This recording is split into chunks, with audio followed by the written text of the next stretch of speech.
나는 어린 양이 7봉인 가운데 하나를 떼는 것을 보았습니다. 네 생물 중에 하나가 천둥과 같은 소리로 오너라 하고 말한 것을 들었습니다. 내 앞에 흰 말 한 마리가 보였고 활을 든 자가 그 말 위에 앉아 있었습니다.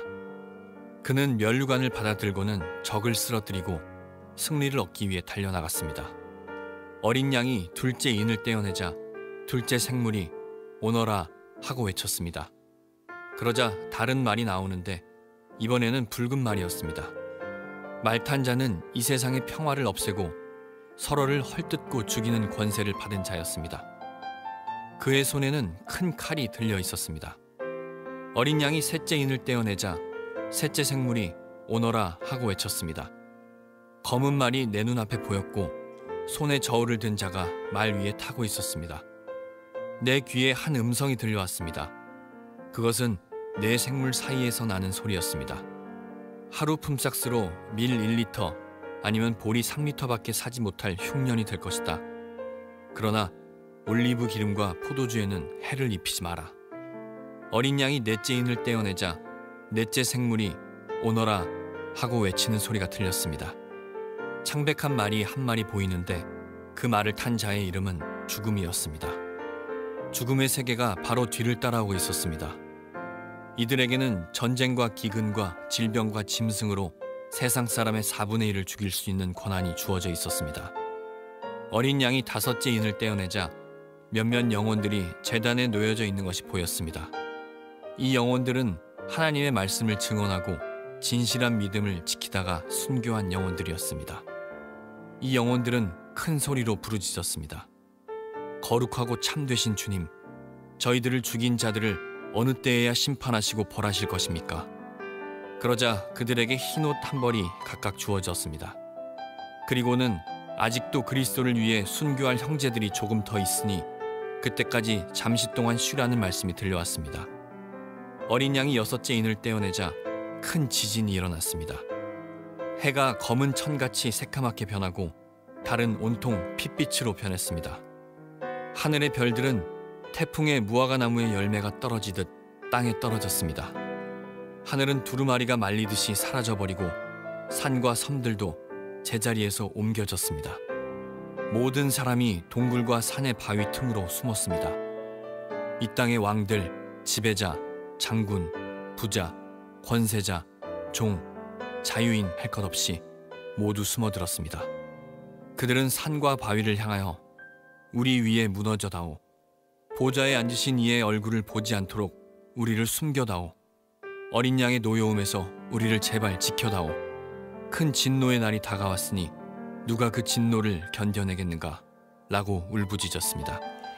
제가 이제 신방을 계속하고 있는데 신방하면은 제가 두 가지를 항상 여쭙습니다. 하나는 월화 기도 괜찮으시냐 이제 이거 여쭙고, 또 하나는 계시록 안 어려우시냐 이렇게 질문을 항상 하는데, 이제 어렵다는 분도 계시고 또 그래도 뭐 괜찮다라는 분도 계시는데, 제가 한 번씩 말씀드립니다만 계시록 자체가 원래 이방인들이 어렵게 쓴 책입니다. 우리는 이방인 중에 이방인이니까 좀 어렵게 느껴지는 건 정상이다 이렇게 생각하시면서, 그래도 너무 소중한 말씀이고 또 특별히 이 시대에 우리에게 참 필요한 말씀이니까 하나님께서 은혜 주셔서 우리 마음도 열어주시고 지혜도 열어주셔서 잘 깨닫게 해주시고, 혹시 잘 깨달아지지 않는 부분이 있다 할지라도 그래도 믿음으로 함께 걸어갈 수 있는 그런 시간 되기를 바랍니다.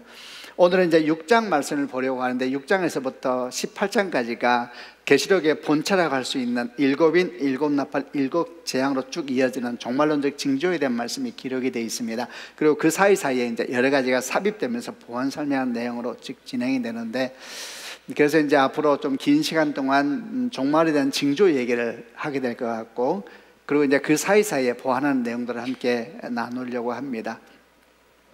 우선 이제 오늘 첫 시작이 일곱인 재앙에 대한 이야기인데, 이건 6장에 나오는 본문입니다. 앞을 조금 정리해 보면은 1장부터 3장까지는 땅에 있는 일곱 교회에게 주신 말씀이었습니다. 그러다가 4장 되면 갑자기 환상이 바뀌면서 하늘 환상으로 바뀌게 되죠.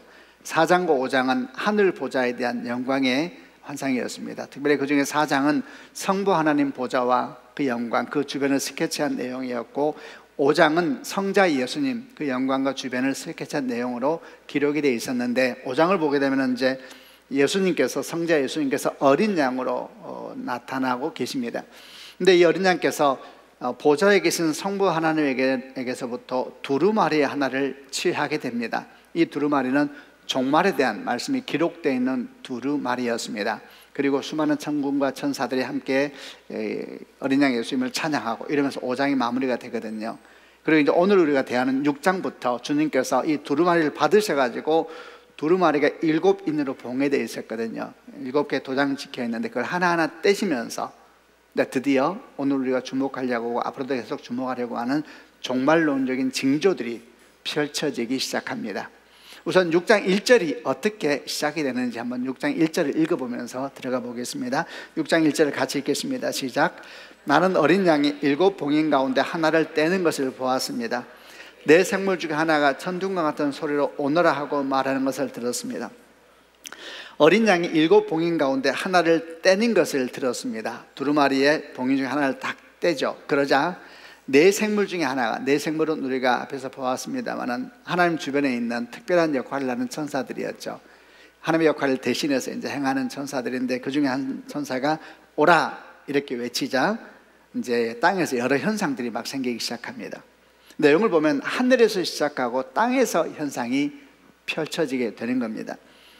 이제 이는 18장까지 계속 똑같습니다. 하늘에서 시작되고 땅에서 현상들이 나타나게 되거든요. 그리고 하늘에서 시작되는 것은 다 예수에게서부터 시작이 됩니다. 예수께서 두루마리의 인을 떼시면서 종말이 시작되고 하나, 둘, 셋, 넷, 7인까지 가고 또 7째 인은 다시 7 나팔로 이어지고 7째 나팔은 7 대접으로 이어지고 이제 이렇게 쭉 종말이 설명되며 기록되고 있습니다. 이렇게 땅에 있는 모든 종말은 궁극적으로 하늘에 있는 어린 양 예수로부터 시작된다. 이 부분은 항상 계시록을 하면서 제가 반복해서 말씀드리는 주제입니다. 예수께서 주권자이십니다.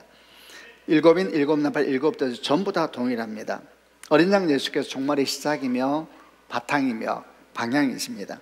종말 사건에 있어서 예수님의 주권에 속하지 않은 것은 아무것도 없습니다. 이런 전제 속에서 오늘 7인이 떼질 때 생겼던 종말의 어떤 징조가 뭐였고 그게 오늘 우리에게 무엇을 의미하는가 함께 나눠보려고 하는데 그 중에서 앞에 4개 인, 첫 번째부터 4개 인까지 떼는 것을 함께 먼저 보려고 합니다. 4개를 함께 보는 이유는 이 4가지가 공통점이 있거든요. 같이 한번 1절부터 8절까지 4개 인을 뗐을 때 어떤 일이 생기는지를 보겠습니다. 제가 먼저 1절 읽겠습니다. 나는 어린 양이 7 봉인 가운데 하나를 떼는 것을 보았습니다. 네 생물 중에 하나가 천둥과 같은 소리로 오너라 하고 말하는 것을 들었습니다. 2절 내 앞에 흰 말 한 마리가 보였고 활을 든 자가 그 말 위에 앉아 있었습니다. 그는 면류관을 받아 들고는 적을 쓰러뜨리고 승리를 얻기 위해 달려나갔습니다. 어린 양이 둘째 인을 떼어내자 둘째 생물이 오너라 하고 외쳤습니다. 그러자 다른 말이 나오는데 이번에는 붉은 말이었습니다. 말 탄 자는 이 세상의 평화를 없애고 소를 헛들고 죽이는 권세를 받은 자였습니다. 그의 손에는 큰 칼이 들려 있었습니다. 어린 양이 셋째 인을 떼어내자 셋째 생물이 오너라 하고 외쳤습니다. 검은 말이 내 눈앞에 보였고 손에 저울을 든 자가 말 위에 타고 있었습니다. 뇌기의 한 음성이 들려왔습니다. 이것은 네 생물 사이에서 나는 소리였습니다. 하루 품삯으로 물 1리터 아니면 보리 3리터 밖에 사지 못할 흉년이 될 것이다. 그러나 올리브 기름과 포도주에는 해를 입히지 말라. 어린 양이 넷째 인을 떼어내자 넷째 생물이 오너라 하고 외치는 소리가 들렸습니다. 창백한 말이 한 마리 보이는데 그 말을 탄 자의 이름은 죽음이었습니다. 죽음의 세계가 바로 뒤를 따라오고 있었습니다. 이들에게는 전쟁과 기근과 질병과 짐승으로 세상 사람들의 4분의 1을 죽일 수 있는 권한이 주어져 있었습니다. 인을 뗄 때마다 첫 번째부터 네 번째까지 인을 뗄 때마다 말이 등장을 합니다. 첫 번째 인을 뗐을 때 그 말은 흰 말이었고 두 번째 인을 뗐을 때는 붉은 말이 보이고 세 번째 인을 뗐을 때는 검은 말이 보입니다. 그리고 네 번째 인을 뗐을 때는 창백한 말, 개역개정은 청황색 말 이렇게 표현되어 있습니다. 그 말들이 쭉 등장을 하면서 그것이 의미하는 것이 뭔지 조금씩 보완해 설명을 하고 있습니다.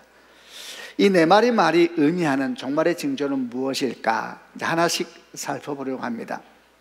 첫째 인을 떼실 때에 흰 말이 보였습니다. 그런데 흰 말 위에 한 사람이 보이는데 그는 활을 들고 있었습니다. 그리고 그가 면류관을 받았는데 면류관을 받고 난 뒤에 나아가서 이기고 또 이기려고 했습니다. 쉬운 성경은 그가 면류관을 받아들이고 적을 쓰러뜨리고 승리를 얻기 위해 달려갔습니다. 이렇게 번역되어 있습니다. 되어 있습니다만 원래 언어는 이기고 또 이기려고 하더라, 이렇게 이제 표현되어 있습니다. 흰말, 활, 그리고 말 위에 탄 자, 면류관, 이기고 또 이기려고 한다. 이런 일종의 이런 환상들이 무엇을 의미하는 것일까? 여기서 핵심은 활을 들고 흰말을 타고 있는 자가 도대체 누구냐 하는 것이 이제 핵심입니다. 이에 대한 두 가지 견해가 있습니다. 하나는 그 자가 그리스도이시다, 이렇게 말하는 견해가 있는데, 이렇게 말하는 견해의 배경은 사실 흰말을 탄 주님의 모습이 한 번 더 나옵니다. 계시록에. 그게 19장에 나오거든요. 19장은 예수께서 재림하시는 모습을 환상 가운데 기록한 내용인데, 그때 주님께서는 백마, 흰말을 타고 오십니다. 근데 6장에 있는 이 사람도, 이 자도 흰말을 타고 있으니까 같은 예수님이지 않겠느냐라는 것이 첫 번째 견해입니다. 근데 두 번째 견해는 전혀 다릅니다. 두 번째 견해는 뭐라고 말하냐면, 아니다, 이 19장에 있는 흰말을 탄 분과 6장의 흰말을 탄 자가 다르다.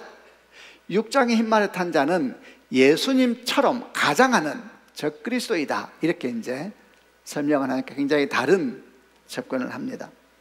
어떤 견해가 더 옳은 것일까? 저는 첫 자인을 뗐을 때 활을 가지고 흰말을 탄 자는 적그리스도를 보는 것이 성경 전체적 흐름에 맞다라고 생각을 합니다.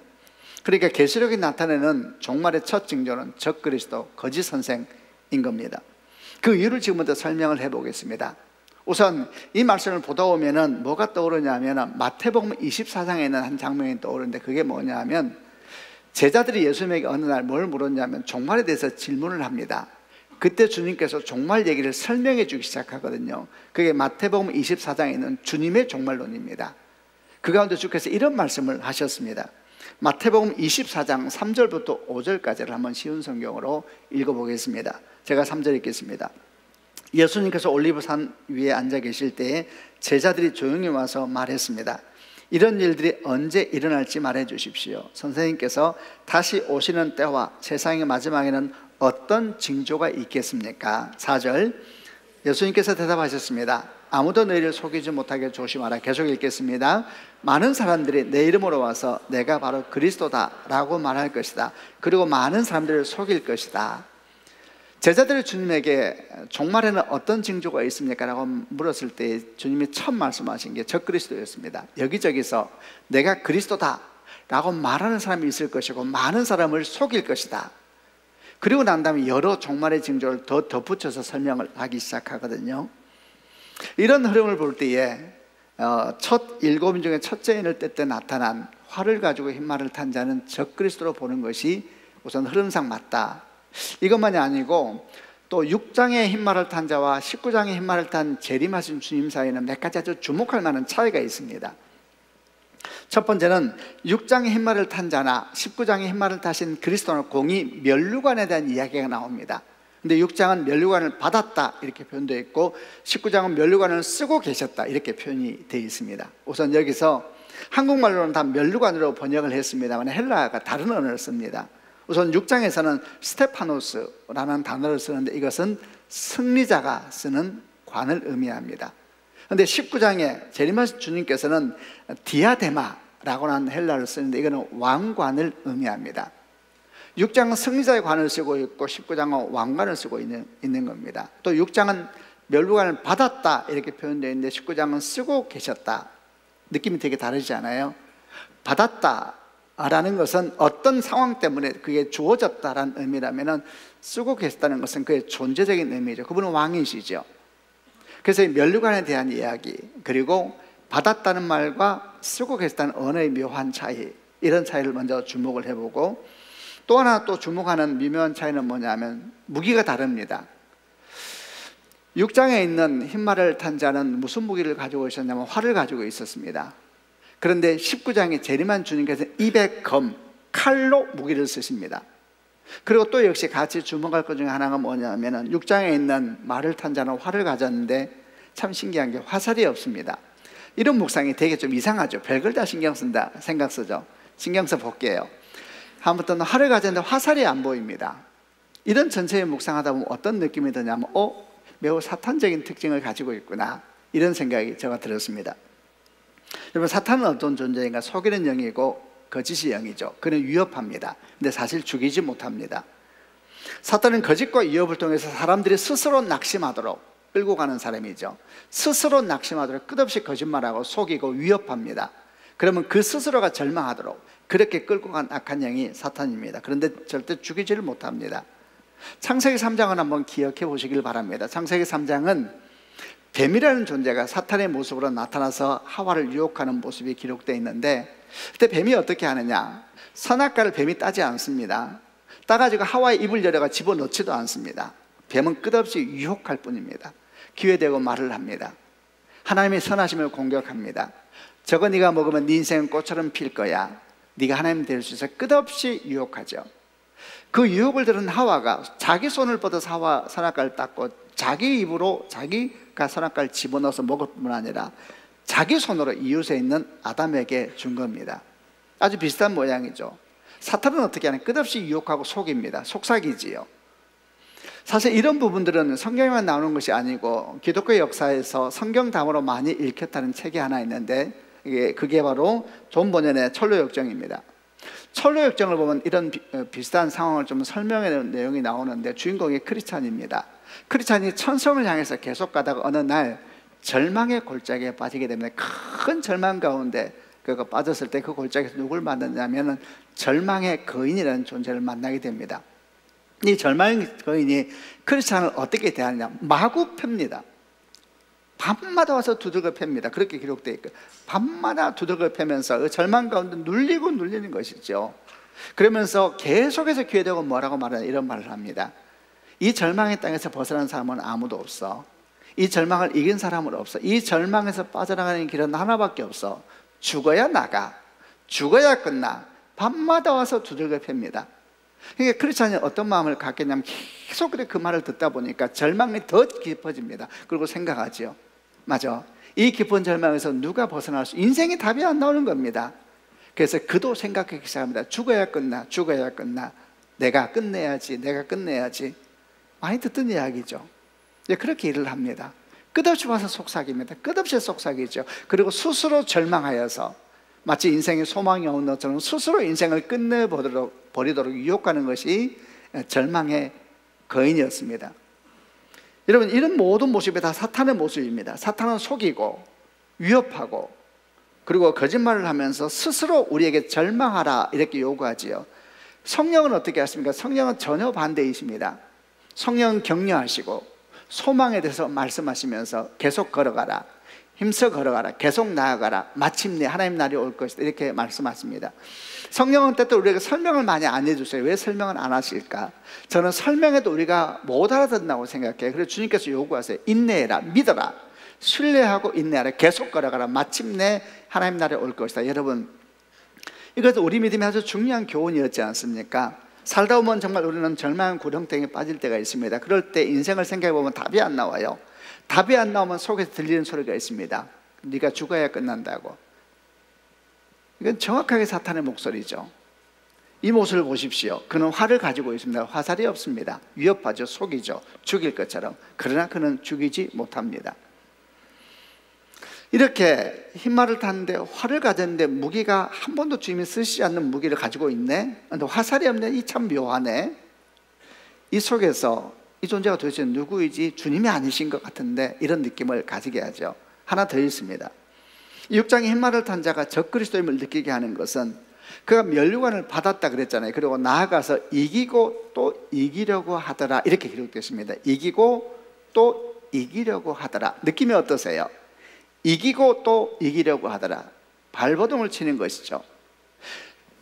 면류관을 받았을 때는 자기가 이긴 줄 알았습니다. 자기가 승리한 줄 알았습니다. 근데 이 사탄이 어느 순간 느낀 거예요. 이상하다.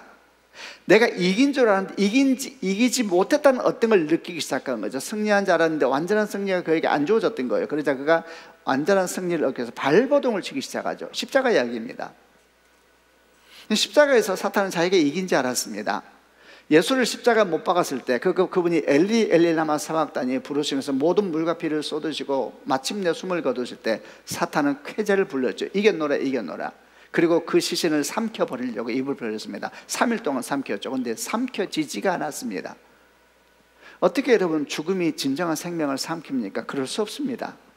어떻게 어둠이 진정한 빛을 삼킵니까? 그럴 수 없습니다. 결국 사탄은 3일 동안 예수를 삼키려고 하다가 못 삼키니까 토하고 말았습니다. 부활이죠. 지금 여기 흰말을 타면서 활을 가지고 이렇게 속이는 영, 그리고 면류관을 받긴 받았는데 그 존재가 변하지는 않습니다. 그런 왕이 아닙니다. 그리고 이기고 또 이기려고 발버둥을 치는 이런 모든 모습은 우리로 하여금 첫 번째 인이 나타내는 종말의 징조가 뭐냐? 적그리스도입니다. 적그리스도. 거짓 영입니다. 주께서 그걸 첫 징조로 말씀하셨습니다. 계속해서 보겠습니다. 그럼 둘째부터 셋째까지는 쭉쭉 빨리 좀 보겠습니다. 둘째 인을 뗐을 때에 붉은 말이 나오죠. 셋째 인을 뗐을 때 검은 말이 나옵니다. 넷째 인을 뗐을 때 청황색 말, 창백한 말이 나오지요. 매우 단순합니다. 붉은 말은 전쟁을 의미하고 검은 말은 기근을 의미하며 창백한 말은 질병과 죽음을 의미합니다. 사실 이 부분은 계시록 오늘 말씀에서 이미 뒤에 좀 설명을 해놓습니다. 칼이라는 얘기도 나오고 죽음이라는 얘기도 나오고 여러 모양으로 설명이 되고 있거든요. 이런 내용을 보게 되면 결국 첫째 인부터 넷째 인까지 종말적인 징조는 뭐냐? 적그리스도, 전쟁, 기근, 질병과 죽음, 이런 것이 온 땅에 가득하리라. 이게 처음 말씀하는 징조입니다. 어떨 것 같으세요? 사실 이런 징조의 특징은 초대교부터 있었습니다. 지금도 있고 앞으로도 있을 것입니다. 주님이 오시는 그날까지 이 징조는 계속되겠죠. 그런데 그게 점점 더 심화돼 가는 겁니다. 네 번째 인을 뗐을 때에 청황색 말이 나왔죠. 그때 이런 말씀이 덧붙여집니다. 제가 한번 8절을 읽어볼게요. 창백한 말이 한 마리 보이는데 그 말을 탄 자의 이름은 죽음이었습니다. 죽음의 세계가 바로 뒤를 따라오고 있었습니다. 이들에게는 전쟁과 기근과 질병과 짐승으로 세상 사람의 4분의 1을 죽일 수 있는 권한이 주어져 있습니다. 4분의 1이라는 숫자가 나옵니다. 4분의 1이라는 얘기는 이제 시작이라는 이야기입니다. 부분이라는 이야기죠. 지금 말하는 거짓 선지자, 전쟁, 기근, 질병, 죽음, 이런 것들은 종말의 시작이다. 근데 이게 점점 심화돼 갈 거다. 처음에 4분의 1, 시작 일부분인데 7 나팔 들어가면 3분의 1로 다 바뀝니다. 7 대접 들어가면 1분의 1로 바뀝니다. 모든 것은 다 끝나지요. 이런 종말의 증상이 나타나는데 그게 점점 심해지게 될 것이다. 이게 이제 7에서 처음 나타나고 있는 종말의 징조입니다. 우리는 어디쯤 와 있을까요?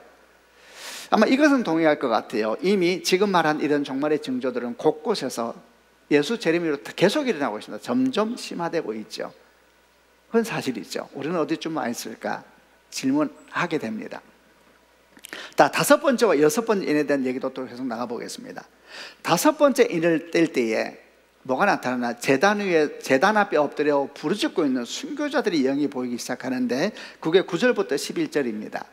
한번 읽어보겠습니다. 제가 9절 읽겠습니다. 어린 양이 다섯째 인을 떼자 몇몇 영혼들이 제단에 놓여져 있는 것이 보였습니다. 이 영혼들은 하나님 말씀을 증언하고 진실한 믿음을 지키다가 순교한 영혼들이었습니다. 10절, 이 영혼들은 큰 소리로 부르짖었습니다. 거룩하고 참되신 주님, 저희들을 죽인 자들을 어느 때에야 심판하시고 벌하실 것입니까? 그러자 그들에게 흰옷 한 벌이 각각 주어졌습니다. 그리고는 아직도 그리스도를 위해 순교할 형제들이 조금 더 있으니 그때까지 잠시 동안 쉬라는 말씀이 들려왔습니다. 환상이 보이는데 순교자들이 영원히 제단 앞에 엎드려 있습니다. 그리고 그들이 부르짖으면서 하나님께 기도를 하고 있었는데 그 내용이 뭐냐면 거룩하고 참되신 주여, 저희들을 죽인 자들을 어느 때에 심판하시겠습니까? 언제 그들을 벌하시겠습니까? 이렇게 부르짖고 있는 그런 장면이 보이는 겁니다. 근데 그와 함께 다른 음성이 하나 들려옵니다. 뭐라고 들려오냐면 아직 순교자의 수가 다 차지 않았다.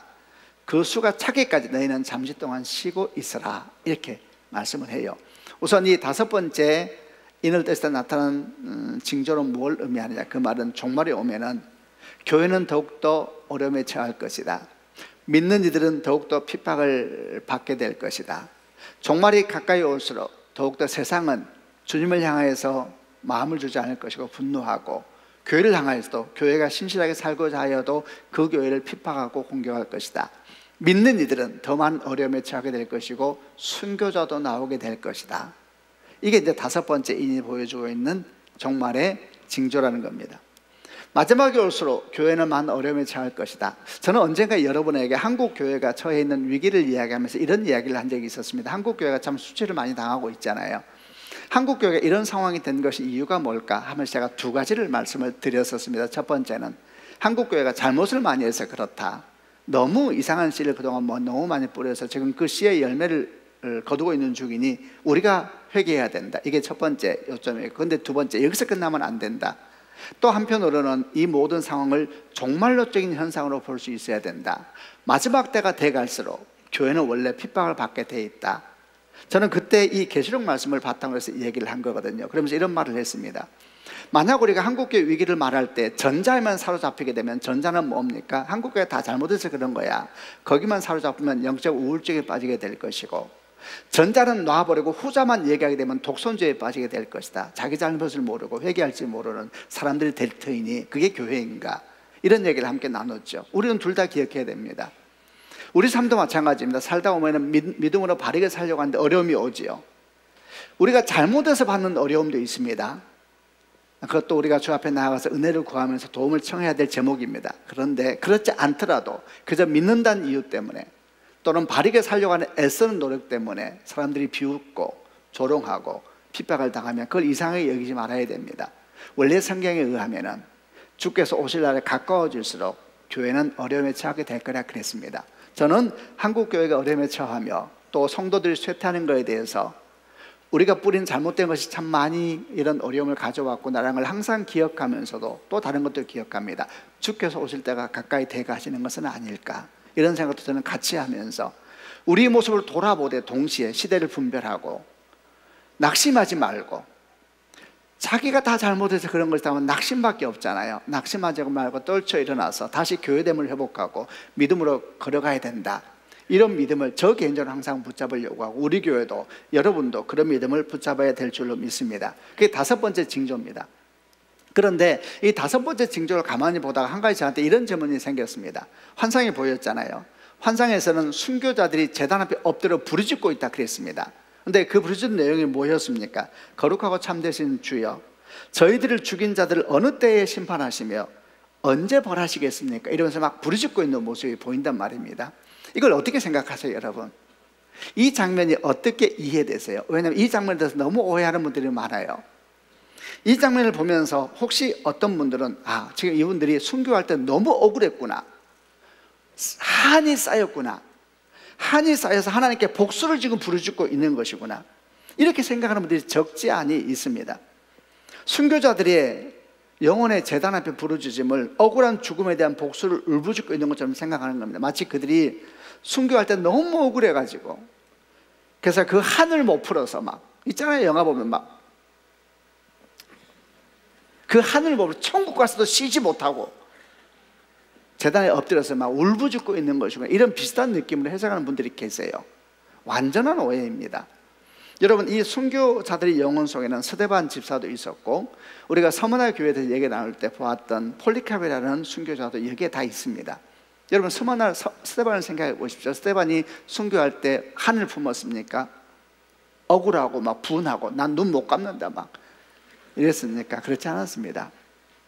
그는 자기를 죽이는 자를 위해서 진심으로 기도했습니다. 저들을 용서해 달라고. 그리고 그는 성경에 뭐라고 기록하냐면 갑자기 하늘이 열리고 하나님을 봅니다. 성부 하나님이 보이고 성자 예수께서 일어나 계신 것을 보지요. 성경은 기록하여 그가 성령에 충만하였더라. 그는 분노하면서 한을 품으면서 죽지 않았습니다. 폴리카브는 어땠습니까? 우리가 서머나 교회 할 때 나눴었죠. 그는 이렇게 하나님께 고백하면서 죽었잖아요. 지난 86년 인생, 그 86세 때 순교하거든요. 지난 86년의 인생, 나의 주님은 한 번도 나를 실망시킨 적이 없으십니다. 근데 내가 어찌 그분을 실망시켜 드리겠습니까? 멋지죠? 그리고 화형대로 들어갔습니다. 한을 품었을까요? 한을 품은 게 아닙니다. 다섯 번째 인에서 순교자들이 외쳐 부르짖고 있는 것은 하늘 풀어달라는 얘기가 아니에요. 복수해달라는 얘기가 아닙니다. 이들이 외치고 있는 건 뭐냐면, 하나님, 이 땅의 절망을 보십시오. 이 땅의 눈물을 보십시오. 하나님 어서 모든 걸 끝내주십시오.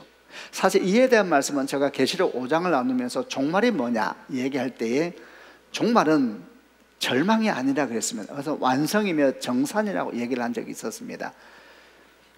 그러면서 우리가 무슨 얘기를 했었느냐, 사실 우리는 모두 종말을 기다리고 있다 그랬습니다. 종말은 완성이거든요. 완성은 뭐냐, 모든 역사가 이제 끝나는 겁니다. 이 드디어 완성입니다. 그 힘든 여정들, 사실 우리는 끝없이 종말을 기다려 왔었습니다. 안 믿는 사람도 기다립니다. 그들은 말합니다. 이 절망은 도대체 언제 끝나냐고. 수많은 아이들이 죽어가고 여인들이 죽어가고 젊은이들이 이유도 모르게 포탄 가운데 전장에서 지금도 죽어가고 있습니다.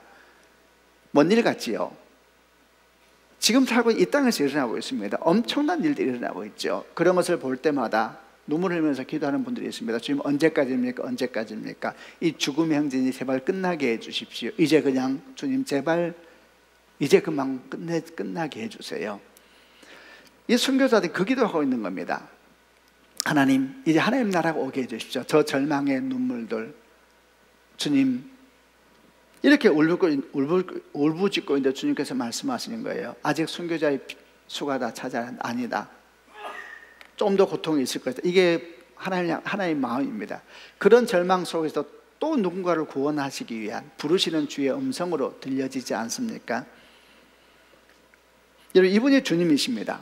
그리고 이렇게 기도하면서 주 앞에 나아가고 있는 것이죠. 제가 지금 여러분에게 말했던 종말이라는 것은 완성이며 정산이다. 이것은 절망이 아니라 사실은 진짜 희망의 완성이다. 이에 대해서 좀 더 관심이 있으시면 5장 설교를 한 번 더 홈페이지에 들어가 찾아보시길 바랍니다. 나 들었는데 기억이 없다 전해했습니다. 들어가서 한번 찾아보시길 바랍니다. 이게 5번째 징조에 따른 종말의 징조였습니다. 6번째는 어떤 징조가 나타나느냐, 12절부터 17절까지인데 제가 먼저 12절 읽겠습니다. 어린 양이 6째 인을 떼어내자 큰 지진이 일어났습니다. 해가 검은 천같이 새카맣게 변하고 달은 온통 핏빛으로 변했습니다. 13절 하늘의 별들은 태풍에 무화과 나무 열매가 떨어지듯 땅에 떨어졌습니다. 하늘은 두루마리가 말리듯이 사라져버리고 산과 섬들도 제자리에서 옮겨졌습니다. 모든 사람이 동굴과 산의 바위 틈으로 숨었습니다. 이 땅의 왕들, 지배자, 장군, 부자, 권세자, 종, 자유인할 것 없이 모두 숨어들었습니다.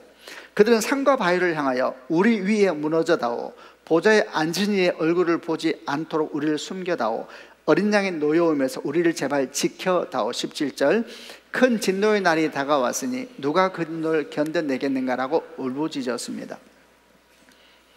해가 검은 천처럼 시커멓게 변하고 달이 핏빛으로 변하고 별이 설익은 열매가 큰 바람에 떨어지듯이 땅에 떨어지기 시작하고 하늘은 두루마리가 말리듯이 사라져버리고 산과 섬들도 제자리에 있지 않더라. 뭘 의미하는 것일까? 저는 개인적으로 사실 이 부분은 되게 문자적으로 상황적으로 받아들이는 면이 있는데 다 우리가 설명할 수는 없겠죠. 그런데 한 가지는 분명합니다. 이 모든 걸 보게 되면은 종말이 오면은 창조를 포함한 이 땅의 모든 질서가 사실은 해체되기 시작합니다. 이 땅의 모든 질서가 해체됩니다. 보라 내가 만물을 새롭게 하노라. 이 땅을 덮었던 모든 시대 정신도 다 해체됩니다. 이 땅을 덮었던 모든 가치관도 다 해체됩니다. 다 해체됩니다. 눈에 보이는 모든 것은 하나님의 심판 앞에 엎드릴 것이며 땅에 있는 모든 권세와 능력도 더 이상 그 힘을 자랑하지 못하는 모든 것이 해체되고 다 주 앞에 엎드리는 우주적인 대격변이 일어나게 될 것이다. 이렇게 말하는데 그게 6번째 인을 뗄 때의 모습이라 설명을 하고 있거든요. 이게 뭘 의미하는지는 뒤에 좀 더 설명을 하겠습니다. 자, 이렇게 우선은 7인을 뗄 때 나타나는 종말의 현상을 쭉 나누었습니다. 7째 인은 말하지 않았죠. 7째 인을 떼면은 현상이 안 나타납니다. 7째 인은 그 다음 시작된 7나팔의 문입니다. 7째 인을 뗐을 때는 7나팔을 가진 천사가 등장을 하거든요. 그래서 7번째는 그 다음에 문입니다. 7나팔도 현상 안 나타납니다. 그때는 7대접을 가진 천사가 등장을 해서 다시 7대접 심판이 시작이 되거든요. 그러니까 6째 인까지가 이제 첫 번째 종말론적인 징조였습니다. 거짓 선지자, 전쟁, 기근, 질병과 죽음, 그리고 교회에 대한 핍박과 믿는 자들을 향한 고난이 있을 것이다. 그리고 이 땅에는 모든 것이 해체되리라. 다 주 앞에 엎드리게 되리라. 이렇게 이제 얘기를 말씀을 합니다. 자, 그럼 이런 일곱인 징조들이 오늘 우리에게 주는 교훈이 무엇일까? 한 세 가지만 짚어보려고 합니다. 첫 번째, 일곱인이 주는 종말의 징조를 가만히 살펴보면 이게 거의 비슷한 말씀이 성경에 나온다는 걸 볼 수가 있는데, 그게 앞에 잠깐 보았습니다만 마태복음 24장에 있는 예수님께서 말씀하신 종말론과 거의 흐름을 같이 합니다. 제가 한번 24장을 쭉 말씀드리면서 한번 비교해 보겠습니다. 24장 앞에 보면은 제자들이 죽게 나와서 종말이 언제 옵니까? 그리고 징조가 무엇입니까? 라고 물었습니다. 그때 4절에서 주님께서 말씀하시길 아무도 너희를 속이지 못하게 조심하라. 많은 사람이 내 이름으로 와서 내가 그리스도다라고 말할 것이다. 그리고 많은 사람을 속일 것이다. 이렇게 말씀하셨죠. 첫 징조는 적그리스도다 그랬습니다. 주님께서. 그 다음 5절을 보면 또한 너희는 전쟁에 대한 소식과 소문을 들을 것이다. 민족이 다른 민족과 싸우기 위해 일어나고 나라가 다른 나라와 싸우기 위해 일어날 것이다. 그리고 여러 곳에서 기근과 지진이 있을 것이다. 전쟁, 기근, 죽음, 이런 얘기를 주께서 말씀하셨습니다. 그리고 9절에 그때 사람들이 너희를 박해하고 심지어 죽이기까지 할 것이다. 나 때문에 너희가 모든 민족에게 미움을 받을 것이다. 박해, 그리고 그러면 주를 떠난 이들이 생길 것이다. 주께서 말씀하셨습니다. 그리고 29절에는 이런 말씀도 하셨습니다. 그 환난의 날이 지난 직후에 태양이 어두워지고 달이 그 빛을 잃을 것이다. 별들이 하늘에서 떨어지고 하늘에 있는 모든 권세가 흔들릴 것이다. 여섯 번째 인을 뜻에서 나타나는 우주적 대격변과 똑같죠. 이렇게 주님께서 마태복음 24장에 이걸 주님의 종말론이라 그러는데 그 말씀과 일곱인이 거의 흐름을 같이 합니다.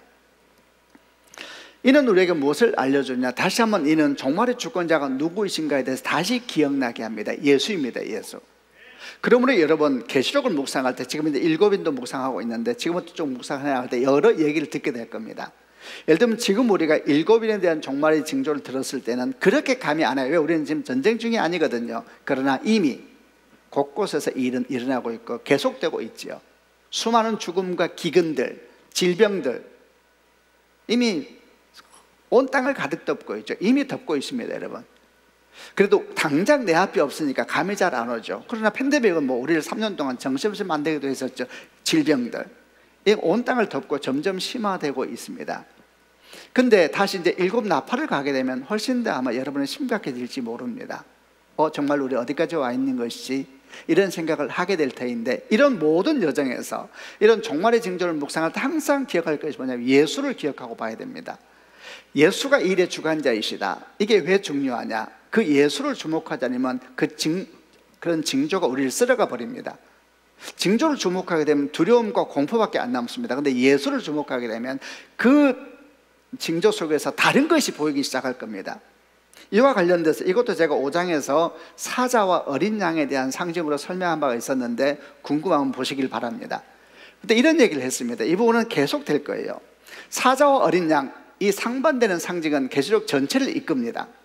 계시록의 예수는 누구신가? 그분은 주권자이시죠. 그분은 어떻게 일하시는가? 사자와 어린 양으로 일하십니다. 사자는 무엇인가? 사자는 강한 능력이죠. 사자는 움켜진 것을 놓지 않죠. 바스러뜨려 버리십니다. 사자이신 주님께서는 계시록에서 심판하고 파괴하는 영으로 나타납니다. 나는 악을 용서하지 않을 것이다. 사탄을 용서하지 않을 것이다. 이 땅의 모든 악을 나는 붙잡아서 부셔뜨릴 것이고 반드시 심판할 것이다. 계시록은 두려운 책이 맞습니다, 여러분. 그게 사자의 모습이죠. 근데 그것만 보면 계시록을 왜곡합니다. 신기하게 주님은 어린 양으로 다시 그 한가운데서 일하기 시작하십니다. 어린 양은 누구십니까? 우리를 대신 죽으신 분이시죠. 끝없이 우리를 부르시고 또 부르시는 분이죠. 마지막에 사랑하시는 분이시잖아요. 계시록을 보게 되면 이렇게 사자의 모습으로 파괴와 심판이 나타나는데 그 사이사이는 정말 모세의 혈관처럼 흐릅니다. 어린 양의 음성이 들립니다. 예수가 보입니다. 예수가. 계시록에서 어린 양을 보지 못하면 두려움밖에 안 남습니다. 그런데 계시록에서 사자 사이사이에는 어린 양을 보는 순간 눈물이 납니다. 눈물이 납니다. 마지막까지 부르십니다. 돌아오라, 돌아오라. 마지막 징조는, 종말적인 징조는 뭐냐? 심판이면서 부르심입니다. 계시록은 심판이면서 끝까지 우리를 부르시는 주의 사랑의 음성입니다. 그래서 항상 기억해야 됩니다. 예수를 생각하고 봐야지 그 징조, 그런 종말적인 징조 우리를 쓸어가지 않습니다. 항상 예수.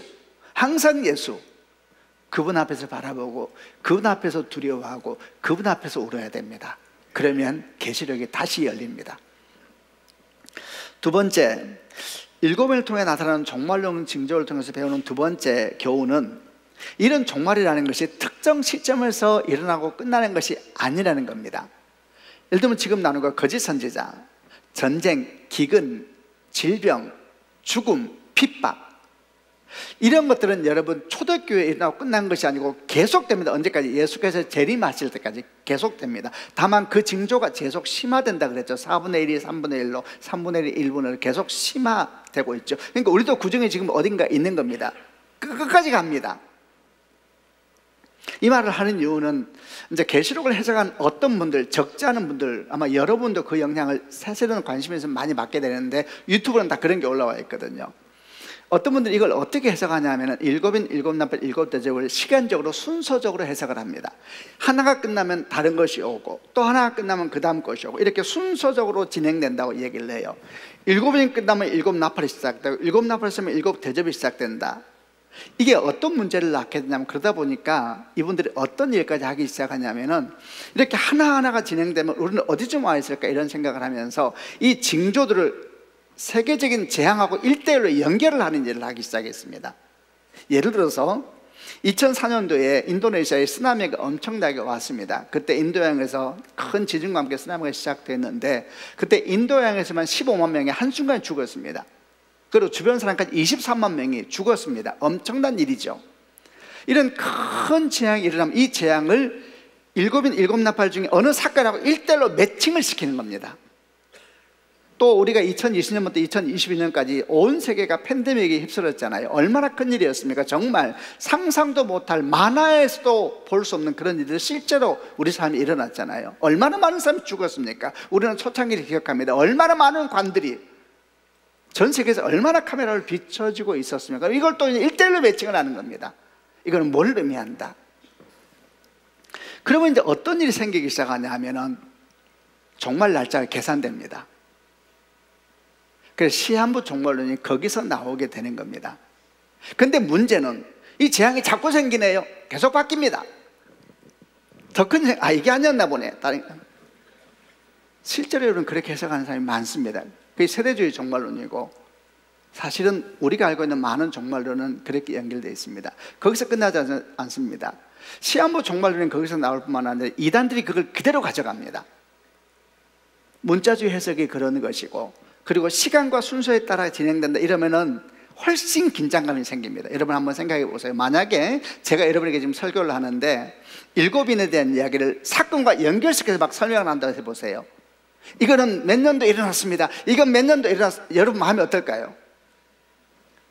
훨씬 긴장될 겁니다. 그리고 막 그런 그림을 보여줘 보세요. 보여주고 몇 명이 죽어가고 피가 나타나고 막 이게 일곱 나팔 가면 더 심하거든요. 그런 거 보여주면 사람들의 마음이 어떻게 되느냐? 훨씬 더 주목하게 되고 훨씬 더 긴장하게 되면서 훨씬 더 내면에 깊이 들어갑니다. 결과는 훨씬 불안해집니다. 불안해지고 두려워지고 공포에 사로잡히게 되죠. 그걸 이용하는 겁니다. 그리고 영혼을 조정하고 심지어 이단만 그런 것이 아닙니다. 소위 정톡이라는 분들도 그런 때가 많았습니다. 우리나라에도 시한부 종말론이 종말 날짜를 계산하는 게 다민 선교에 있었던 것이 아니고 정통교회에서도 날짜를 말했습니다. 어떤 모양이든 누구든지 종말을 얘기하면서 일곱인, 일곱 나팔, 일곱 대접을 얘기하면서 역사적인 일대를 매칭시키는 사람이 있다. 무조건 경계해야 됩니다. 이런 해석은 어떻게 결국 가느냐? 계시록의 종말을 통하여 주님 마음을 주목하고 주께서 이를 통해 지금 내게 뭐라고 말씀하는 것일까라고 주목하면서 오늘 내가 종말론적인 삶을 산다는 건 무엇일까 진지한 고민을 하면서 답을 찾게 하는 것이 아니고 어떤 사건이나 상황에 지나치게 집착하게 만들고 그리고 두려움과 혼란만을 내면에 가득 채우게 되죠. 그럼 어떻게 되느냐? 별일이 생깁니다. 그 종말을 피하겠다고 갑자기 예언자들이 나타나기 시작합니다. 이리 가야 된다 저리 가야 된다. 그런 일이 여러분 많습니다. 지금 가족 버리고 다 하고 따라다닙니다. 저희가 피할 수 있다 저희가 피할 수 있다. 그들은 다 와서 예언합니다. 근데 예언하는 게 대단합니다. 그들은 다 계시록을 막 얘기합니다. 지금 우리 어디까지 와 있으며 당신이 회개하지 않으면 이런 일이 생기게 될 것이다. 결국 보세요. 그 가운데 예수 믿는 백성으로 어떻게 오늘을 살아야 될까? 복음서와 계시록은 따로 있는 책이 아니거든요. 내 안에 있는 죄를 회개하고 부정적이고 흩어진 삶을 바르게 하는 열정이 일어나고 막 이래야 되는데 그게 아니고 두려움, 공포, 그러면 사람을 쫓아서 움직이게 하는 이런 일들이 계속 생기게 되는 겁니다. 이건 절대 계시록이 주려고 하는 메시지가 아닙니다. 우리는 계시록을 보면서 두려움을 느끼죠. 그게 사자의 이미지라 그랬잖아요. 그러나 거기서 끝나면 안 된다 그랬잖아요. 그 두려움은 구원을 향한 목마름을 주는 구원이어야지, 그 두려움 자체가 목적이 되는 것은 절대 계시록의 방향이 아니죠. 제가 그림을 한 두 개 보겠습니다. 첫 번째 그림은 이렇게 이제 보는 사람들이 있다는 겁니다. 순서대로 인 다음에 나팔 다음에 대접관 이렇게 보는 사람, 계속 매칭하려고 1대1로. 그 다음 보세요. 그 다음 그림은 그렇게 안 보는 겁니다. 인재앙은 끝까지 갑니다, 여러분. 근데 어느 순간 대접재앙이 시작됩니다. 그다음 어느 순간 나팔재앙이 시작되는데 계속 갑니다. 근데 제가 계시록을 계속 보면 느끼는 것은, 저는 종말이 있다고 생각하는 사람이거든요. 그리고 그것은 완성입니다. 근데 이는 깁니다. 지금 2000년 됐습니다.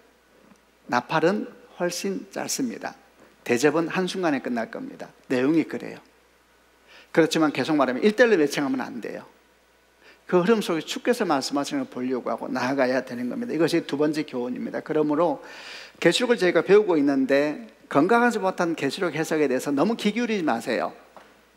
그것은 우리로 하여금 주님을 보지 못하게 하고 사자와 어린 양 그 신비, 그 놀라운 은혜를 보지 못하게 합니다. 그리고 공포와 두려움에 사로잡히게 하고 그걸 조정합니다. 악한 사람이 너무 많거든요. 마지막 세 번째, 일곱인 재앙을 통해서 배우는 세 번째 교훈은 주께서 첫 징조로 말씀하신 거짓 선지자에 대한 이야기를 좀 해보려고 합니다. 주님이 처음 말씀하신 게 거짓 선지자입니다. 그리고 이것은 끝까지 갑니다. 점점 심화되지요. 이제 제가 저 신방을 다니는데 어떤 집사님이 이런 말씀을 하시더라고요. 길가를 지나가는데 신천지 사람들이 신천지 이름을 내걸고 막 전도를 하는데 너무 불쾌했다는 거예요.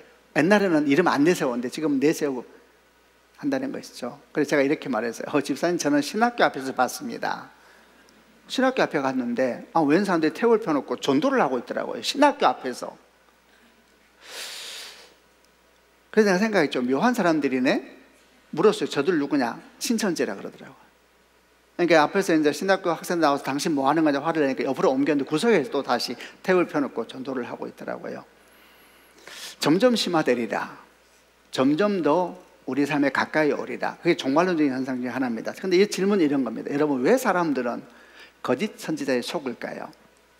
몇 가지 이유가 있습니다. 첫 번째는 우리 안에 있는 두려움 때문입니다. 우리 안에 막연한 두려움이 있지요. 이 두려움을 주 앞에서 내어드리지 못하는 크리스찬들이 있습니다. 이단들은 타겟이 크리스찬입니다. 그걸 아시죠? 이단들은 방황하는 크리스찬을 공격합니다. 마음에 있는 우리는 다 두렵습니다. 염려가 많죠. 번잡하죠. 그런데 그걸 주 앞에 나가서 내어드리면서 기도할 줄 모르고 예배할 줄 모르는 사람들이 있어요. 그걸 끌어안고 막 계속 만지고 있는 사람이 있습니다. 두려움은 만질수록 커지는 괴물이거든요. 온갖 상상력이 더해지죠. 그런데 그걸 탁 건듭니다. 두려움을 건들죠. 두 번째, 왜 자꾸 이단에 빠질까? 눈에 보이는 현상이 있어 그렇습니다. 여러분, 이단이 기적이 없다고 생각하세요? 아닙니다, 여러분. 이단도 역사가 있습니다. 바로 왕의 신하들도 지팡이로 배 만들었습니다. 이단들이 방언 못한다고 생각하세요? 합니다, 여러분. 문제는 이렇게 눈에 보이는 현상을 볼 때에, 사실 기독교는 체험신앙이니까 그건 이상한 건 아니에요. 문제는 그게 바르게 되기 위해서는 말씀 위에 서야 됩니다. 체험이 먼저여도 말씀 가운데 잘 써야 돼요. 복음 가운데 잘 써야 돼요. 그래야지 이 체험이 말씀을 덮어버리지 않아요. 체험이 말씀을 덮어버리는 사람이 말씀이 안 보여요. 그런 역사는 많습니다. 우리나라 이단사에.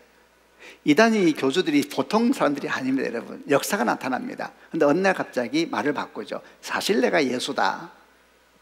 근데 왜 아멘 하는지 아세요? 보았으니까 아멘 하는 겁니다. 역사가 일어났다는 거예요. 병이 나았다는 거예요. 병이 났죠. 또 성경은 분명히 말씀하고 있거든요. 그래서 눈에 보이는 현상에 사로잡혀서 그를 쫓는 신앙생활에 익숙한 사람들 위험합니다. 우리는 날마다 주님을 경험해야 돼요. 기적은 일어납니다. 방언은 여러분 이상한 게 아닙니다. 물론 하는 자도 있고 그건 괜찮습니다. 그런데 문제는 거기서 끝나버리고 마치 그것이 모든 것처럼 말하기 시작하면 그는 위험해집니다. 그 모든 말씀이 하나님 말씀 앞에 굳게 서야 됩니다. 예수 복음 앞에 굳게 서야 되죠. 세 번째 또 뭐가 문제냐? 욕망입니다. 욕망. 이단들은 사람 안에 있는 숨은 욕망을 건듭니다. 그걸 종교적으로 풀어주려고 합니다. 하나님 나라가 올 때에 그 모든 것을 다 채워주게 될 것이라고 가르치는 영이 있습니다. 그게 사실 이슬람이 그렇게 하잖아요. 이슬람들이 여러분 아시다시피 포탄을 몸에 짊어지고 죽잖아요. 그 교리가 뭔지 아시죠? 그 자료를 찾아보니까 코란에 나오지 않는데 그만큼 중요한 또 책이 있습니다. 거기에는 전승처럼 내려와 적혀 있대요. 그게 뭐냐? 그렇게 죽는 순간 나는 7명인 줄 알았는데 72명의 여인들이 천국에서 기다리고 있습니다. 이거는 성입니다. 성. 그들은 죽으면서 뭘 꿈꿀까요? 하나님을 꿈꾸지 않는 여인들을 꿈꿉니다. 그래서 죽습니다. 욕망을 건듭니다. 그 욕망을 종교적으로 만족시켜주는 교묘한 교리. 그래서 이단들 보면 예를 들면 신천지도 어떻게 하냐, 14만 4천 명이 나중에 이 땅에서 이제 지상 천국이 이루어진다고 하는데 혹시 어딘지는 아세요? 과천입니다. 과천은 땅에 있는 분들. 과천에서 그들은 새하늘과 새 땅이 이루어진다 그래요. 그럼 어떻게 되느냐? 그때 천국이 임하면서 그들이 전부 다 왕이 된다는 거예요. 이제 당신들 죽은 거예요. 날 그동안 무시했던 사람들. 분노. 그걸 다 보상받으려고 합니다. 그걸 교리적으로 만들어주는 겁니다. 욕망. 여러분 천국이 그런 것입니까? 죽었다 깨어나니까 72명의 아름다운 여인들이 있다. 난 그런 천국 싫어요. 내가 살아보니 그 보통 일이 아닙니다. 그거는 한 명도 기도가 정말 그렇게 하면 안 돼요. 그건 천국이 아닙니다. 근데 그런 욕망을 건드려요. 그런 신앙이 넘어지는 것입니다. 어떻게 해야지 그러면 우리가 이 징조는 계속된다 그랬습니다. 어떻게 하면 우리가 깨어서 이런 거짓으로부터 자기를 지킬 수 있을까? 이것은 제가 말한 것이 아니고 거기에 있다 나온 사람이 한 이야기인데 대단히 들을 만합니다. 첫 번째, 목사님을 존경하는 사람은 이단에 안 빠진다고 합니다. 목사님 제가 이런 말 하니까 좀 그렇죠. 근데 제가 한 말이 아니라고요. 그들이 이렇게 말을 했습니다. 신선 사람들이 전도를 굉장히 잘합니다. 전도할 때에 이런 부류가 있대요. 우리 목사님께 물어보고 올게요. 물어보고 온 사람이 없대요. 목사님을 신뢰하는 사람은 안 들어오더래요. 결국 안 들어오더래요. 두 번째, 교회를 사랑하는 사람도 안 된대요. 교회를 사랑하는 사람은 그런 말 들으면 관심을 안 갖는데요. 세 번째, 겸손한 사람. 표현을 이해해 주세요. 잘난 척하는 사람이 있어요. 자기가 영적으로 굉장히 훌륭한지를 알고 잘난 척하는 사람들 대상입니다. 그들에게 천국 복음을 막 그들이 얘기하잖아요. 신천지 같은. 그러면 잘난 이 표현을 정말 이해해 주세요. 뭐라고 표현해야 되지? 하여튼 그런 척 하는 사람들, 그분들은 그런 얘기 들을 때 신기하게 듣는데 그러냐고. 마치 나도 많이 묵상하는 사람인데 거기까지 묵상을 못했는데 이런 느낌. 지금 대화가 되고 있지요. 그런 느낌. 여러분 그런 느낌이 있는 사람들이 있습니다. 날마다 정말 가라는 마음이 뭔지, 겸손한 마음이 뭔지. 주의 은혜가 아니면, 여러분 깨달아진 것도 주의 은혜요. 내가 복을 받아도 다 주의 은혜죠. 항상 그 마음으로 나아가는 사람들, 그런 사람은 뭔가 새로운 얘기를 하면은 그래요? 좀 더 얘기해 봐봐요. 나 좀 비슷하네? 어떻게 하면 우리가 건강하게 오늘을 살아갈 수 있을까? 교회를 사랑하고 리더를 귀히 여기고. 우리 교회는 그러면 그럴만한가? 그리 이상하지는 않은 교회예요. 그래서 저는 정말 우리 교회 괜찮은 교회입니다. 그럼 나하고 여호수 목사는 믿을만한가? 그리 나쁜 애들은 아닙니다. 우리는 여러분을 수단시할 마음이 전혀 없는 사람입니다. 관심도 없습니다. 우리는 여러분이 정말 주 앞에 바르게 서길 원하는 것이고 주의 백성으로 서길 원하는 것뿐이지 저희 역할입니다. 저희는 은퇴되면 당연히 완전하게 떠날 겁니다. 우리가 하는 시간 동안 최선을 다해서 여러분을 주 앞에 인도하는 역할을 하고 있는 것뿐입니다. 저희를 신뢰하고 교회를 사랑하고 겸손한 마음으로 가난한 마음으로 주 앞에 걸어가게 되면 여러분 분별력은 생깁니다. 분별력이 옵니다. 그리고 느껴집니다. 함께 그런 교회를 이루고 그런 성도가 되어서 우리 힘차게 걸어가서 마지막 때를 속지 아니하고 선한 영으로 세상 가운데 복음의 통로가 되는 성도가 되기를 주님의 이름으로 축원합니다.